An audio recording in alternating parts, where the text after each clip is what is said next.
अगर आप board exam की तैयारी कर रहे हैं चेला, तो इस क्वेश्चन को आपको बिल्कुल बनाकर जाना चाहिए।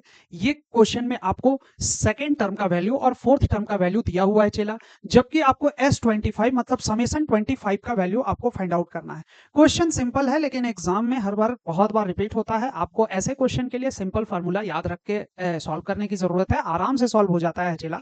यहाँ पर Tn का वैल्यू हम लोग a plus n minus 1d का प्रॉपर्टी लगाएंगे, जबकि यहाँ पर गिवन है T2 इज इक्वल टू 12, मतलब n का वैल्यू 2 हो जाएगा, जबकि Tn का वैल्यू 12 हो जाएगा। तो जैसे हम लोग पुट करते हैं, हमारे पास फर्स्ट इक्वेशन आ जाता है चला a plus D is equal to 12, जबकि सिमिलरली हम लोग सेकंड इक्वेशन पुट करेंगे, तो यहाँ पर सेकंड इक्वेशन में n का वैल्यू आपको देकर रखा है 4, फोर्थ टर्म का बात किया है, मतलब n का वैल्यू फोर्थ हो जाएगा, जबकि यहाँ पर T4 का वैल्यू 20 दिया हुआ है। तो उसी तरीके से हम लोग जैसे वैल्यू पुट करेंगे तो a plus 3d is equal to 20 हो जाएगा।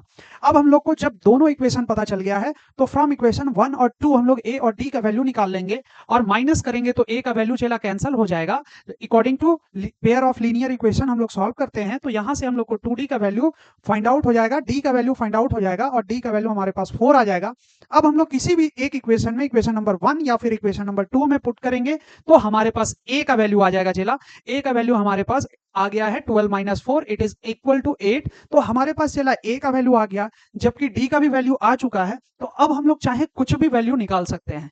क्वेश्चन में हम लोग को S25 का वैल्यू दिया है, मतलब a और d पता है, और n का वैल्यू 25 है। फार्मूला में रख देंगे n upon 2 2a plus n minus 1d, then हमारे पास वैल्यू पुट हो जाएगा। सारे वैल्यूज को हम लोग रख देंगे और सॉल्व करके हम लोग ले आएंगे। फाइनल आंसर हमारे पास हो जाएगा चला, इट इज इक्वल टू 1400, वही हमारा आंसर हो जाएगा।